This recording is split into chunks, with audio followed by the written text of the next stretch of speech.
Sasha! Jeffrey, still alive. Yeah, we're actually here on a warm day. This is nice. It's not cold. Finally have some good weather. Okay. Hello, guys. Thank you for watching us. Hello to all of our public. Okay, Both of you. So what happens? Like, let's get up to speed with your friend Donald Trump. Well, apparently, he's it's so hard to keep up because every week is so crazy. Of course, we have a new pope now. An American pope. That's kind of exciting. I heard he doesn't speak English. He's from United States. No, actually, he spoke English. That's one of the things. No, one of the accusations that he doesn't speak English to people. Okay, so get us up to speed, like what Trump is doing, like very vicious stuff. Well, it's the same things that always bothered me. Is that he's just basically breaking the law every way possibly. Exactly. Every way possible, but mostly to benefit himself. And everything he's doing between the crypto fraud that's going on. So he's basically creating an amazing network of ways to bribe him. Okay, did he do any progress on immigration, illegal immigration? Did he do any progress in? Actually, no, just the opposite. He's losing. He's losing all kinds of court cases and all the things that he's trying to do to deport people to gulags, which is for me something right out of old Germany. And we'll see what happens. But Jeffrey, like for people, most of the people or many people, they feel like, hey, this is a illegal immigrant. He should be out of the country. And the problem when we accuse he in court, he is losing. But what about the country? I agree. They should. In many cases, they have to be out of the country, but it has to be done according to the rules of law. You cannot break the law to get people out, and also you cannot send a masked Gestapo to arrest these people. And I think you can if you have a legal basis. If you have a legal, but even legally, the first thing they do is they deport the people to Louisiana or places like that, so where they have friendly judges. It doesn't matter. They grab people and they should read them rights or something. It should be legally done.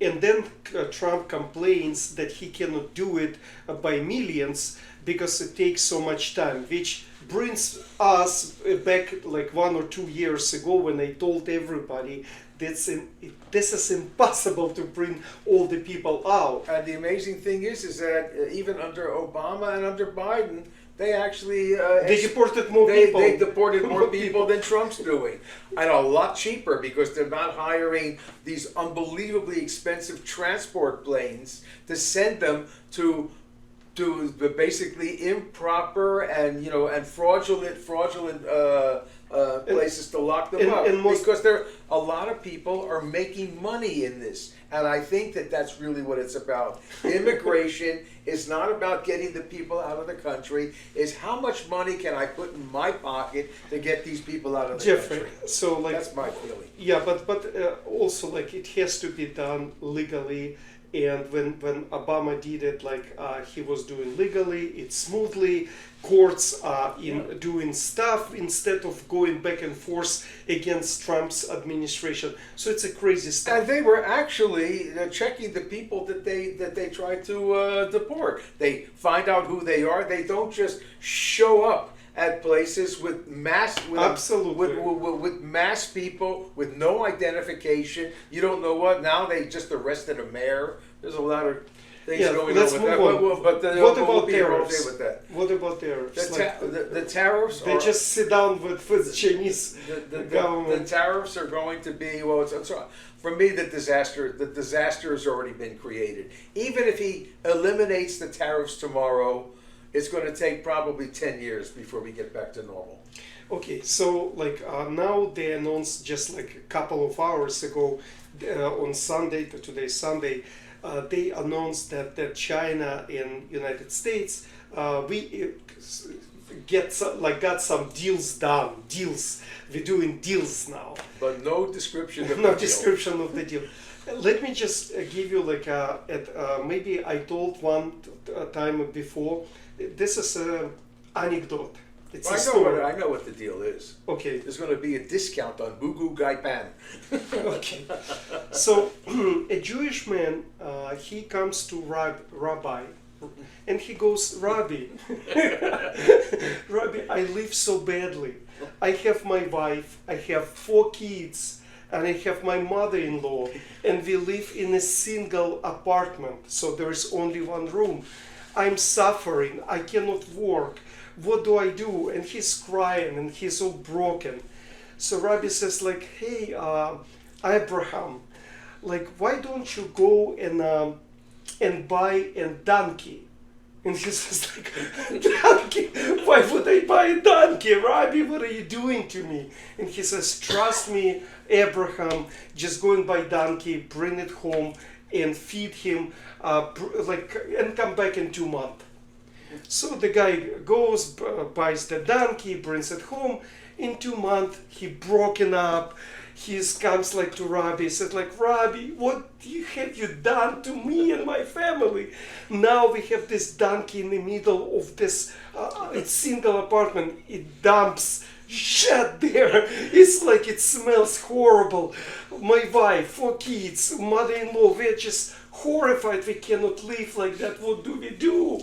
And he says, listen, just sell the donkey and come back in 2 months. So the guy comes in 2 months after he sold donkey. He's happy. He's like all like new. And he thanks Rabbi for an advice. This is exactly what Trump is doing. He brought that shit with the tariffs war. Now he's somehow like trying like this is a donkey in one room, that tariff war. Now we're all like worked up for nothing. And now we will come back to the previous moment or even more worse so. And we feel like we live better. Do you understand? We all survived. Yeah, it's just like every day. Yeah. And I will maybe later this week, I have a lady who cries on the television about her business was destroyed with the tariffs, and I just want to it should be 1 hour about this lady and how it impacts the whole country. Anything else?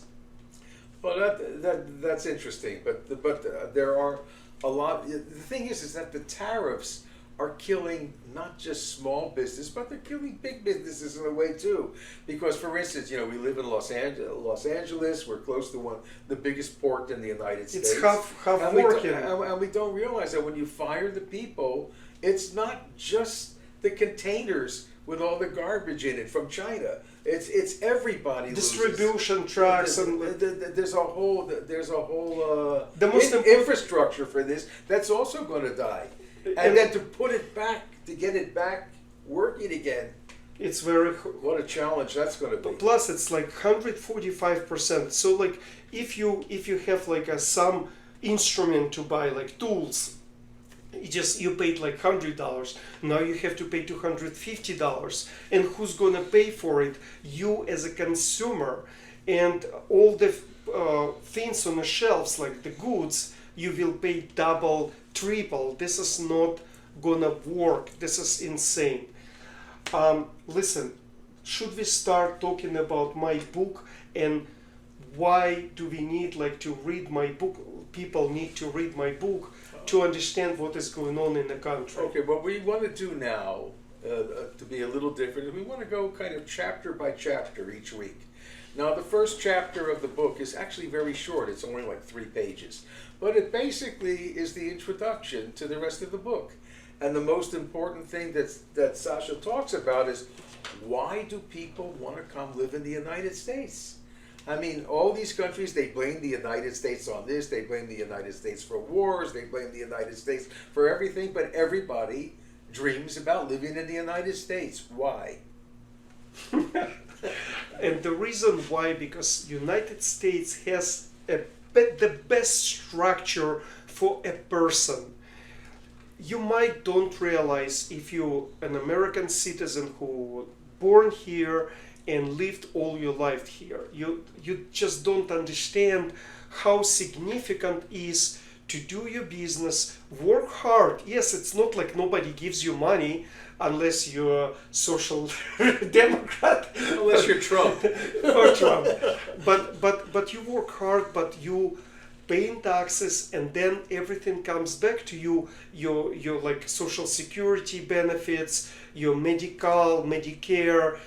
It builds up, it supports you, it just like protects you. In other countries, it's just different. So what happens if you don't understand what United States of America is? You cannot negotiate the deals as you don't understand what China wants, what Russia wants, Ukraine, or other country. You don't understand them because the structure of United States is different. And I started my book to explaining what we are and how different the structure from our country to the different countries, and why it's significant to understand the other countries. Example, if you're trying to like negotiate with China, you have to understand why China, what the problems that China government has to please the people in China. What do they need to do for people in China? And we say like, hey, Chinese people trying like to rob us. They taking our jobs. Well, also the first thing to understand about China, as opposed to the United States. What do we have in the United States? We have 300 million people. Yeah. It's you can 330 like 350 million people. You can actually kind of come up with a plan that could hopefully support 350 million people. How do you come up with a plan to support over 1 billion people? 1.5 or something. Yeah. But the point exactly, it's just different. They are in a tough position. China, Russia, and there is a war in Ukraine. It's all combines itself with, and we need to understand. We don't need to feel that China is adversaries, because we need to understand they need to have the people working. So let's give them the work. What's wrong with but they steal our job like technology? Make sure they don't. And the other side of the coin is that Trump and his idiotic idea of what tariffs do.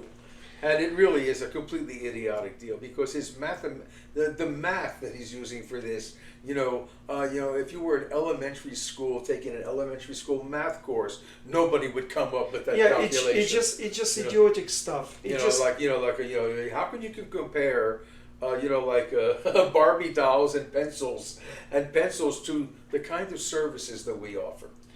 It just again, so misunderstanding the gist of each structure of the government and people, and you don't understand. That's why I recommend to read my book, and we will go chapter by chapter, giving you an idea why, for example, if you live in the United States, you work, you pay your taxes, and the whole system supports you to go up, and then the system taxes you. Don't be afraid to be taxed when you're on the top, because everything will help you to stay there and make other people happier. So the system is combining, it's the member with you, it's your partner. There is not other country like United States where the system is your partner. The other thing is that in the United States, we actually then receive benefits from the taxes that we've paid. Of course. And it's not just money that's stolen by the governments, which is happening in it's all transparent. Many other countries around the world. And so everybody complains about Social Security and Medicaid and Medicare, and that argument is still going on. The truth of the matter is we need that. I was watching this interview this morning with Fareed Zakaria, and he had Bill Gates on. Yeah, I saw. And Bill Gates was incredible because he's actually donating $200 billion. That's his net worth. Within his 20 years, he's going 25 years. So. Of course, by then it will have double that anyway. So. It doesn't matter, like maybe double, maybe not. But still. But Bill Gates, like he got on the top. He brought to every household a computer. Before Bill Gates was we were computing by IBM mainframe. When he says no, you don't have to have a mainframe. You can have each personal computer. So Bill Gates is a significant person. Elon Musk is a significant person, even though he's going nuts. Bezos, all these guys, they brought something to us as a value that our life is easier. And this is all about United States of America. We all supporting each other and bringing up. So what we need to do, and reading my book, what do we do with all of that? And properly understand, we will get to it, not with the insane ideas of left Democrats or right Republicans. Most important is that we have 3 branches of government that have to be brought back into the government. And sadly, for me, the biggest disaster of Trump, some of his ideas might be somewhat good.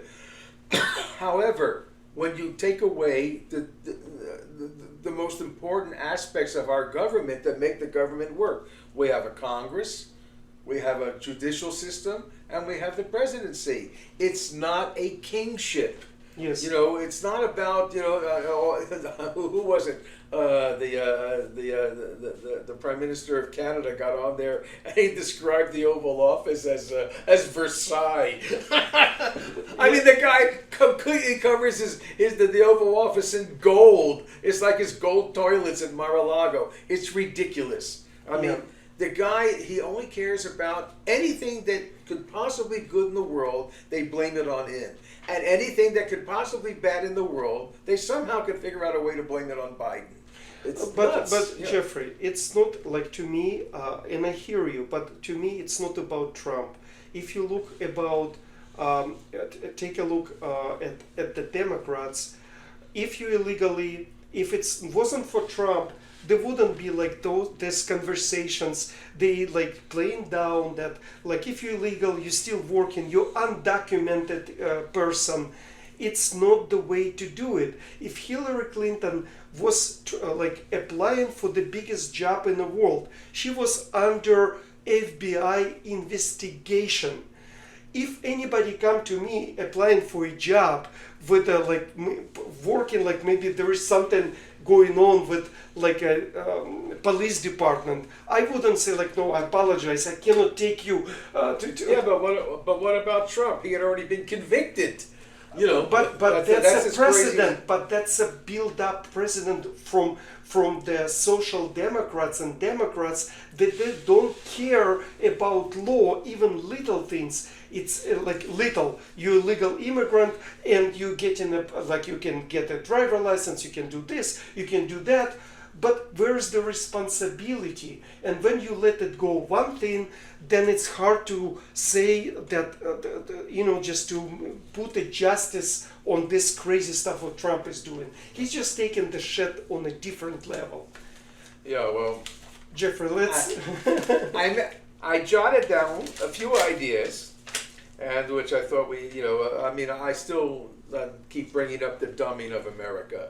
We'll see what happens. But the other thing is that what's going on, which bothers me, is that all the illegal stuff that Trump's doing. Now breaking the emoluments clause. Now supposedly Qatar wants to give him a new Air Force One. You can imagine the spyware that's built into that plane. It's just insane. It's a bribery. It's nothing but bribery. Exactly that. And then there's a lot of things that even bother me. I'm Jewish, but I can't understand why the Jewish communities think so highly of Trump. I can't because fine, that they were able to move the capital to Jerusalem and things like that. But everybody's complaining about the universities and everything else. The whole system in the United States has to be still based on two things: freedom of speech and the rule of law.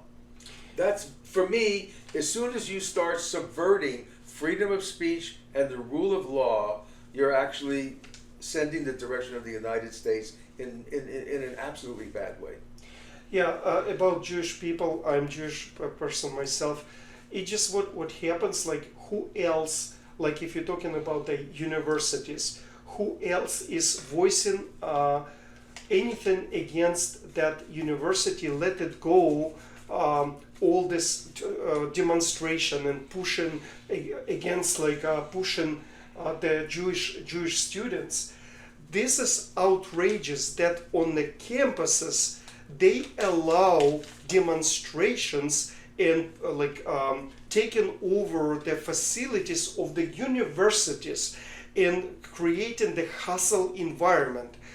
If you want to do anything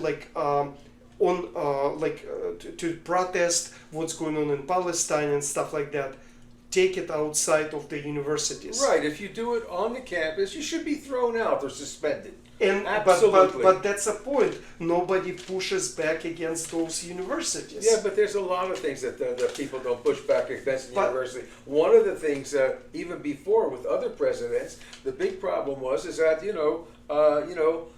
conservative people weren't even allowed to do lectures in these universities. That's terrible. Also, the same thing. This is why, it's so the problems from both sides. We need to enforce the law. In my book, I'm just underlining that we have the best country. Only what we have to do just enforce the law. And when we allow little things to slide by Hillary Clinton or this on the campus, illegal immigrants, then we cannot ask other side to be lawful. And the other thing is that with this administration, for me, this administration with Musk and especially the people that are working for the administration, who ever heard of an administration where 23 of the most important people in the administration are from Fox News? What kind of idiocy is that? No, it's autocracy, and it's going to backfire. Well, big time. hopefully, the other thing is that what the result is we're losing our protections, and there's some protections that we can't afford to lose. Jeffrey, we can't afford to lose, the protection of health. We can't afford to lose the protection of the environment. We can't afford to lose, Jeffrey, all what they're like? Where's the Democrats with what they offer? They have no power. No, they have to. We talked about. They have to offer something. You can't. Yeah, but you can't. Even if you could. What are we doing here? We offering. I'm showing what to do. The answer is, even if they offer the perfect thing, which would be the book that we're promoting. If they offered everything in the book, there's too many people in terrible positions of power, especially the head of the Congress and things like that, who will make sure that this discussion will never happen in the government. That's serious. But Jeffrey, the point is this: unless you standing for something, you cannot criticize one guy who is doing anything. Forget about he's doing most of the things wrong. But if you want to kind of like do something right, you have to offer something, right? And they're not offering. Well, I think it's starting to change a little bit, but we need to get fresh talent. I think look. It's time that we get this 83-year-old incontinent person out of the White House. And let's discuss, if that's true or not. Let's discuss it all next time. Yeah. So for now, all good. Read my book, and we will discuss next chapter next time. One thing I will mention, I used to be the concertmaster of the Santa Monica Symphony for many years, and then now I went to the concert last night, and even the conductor got up and made a speech to the audience, and the concert was sold out, saying that The Santa Monica Symphony, which has been in business for 80 years, just lost their government funding.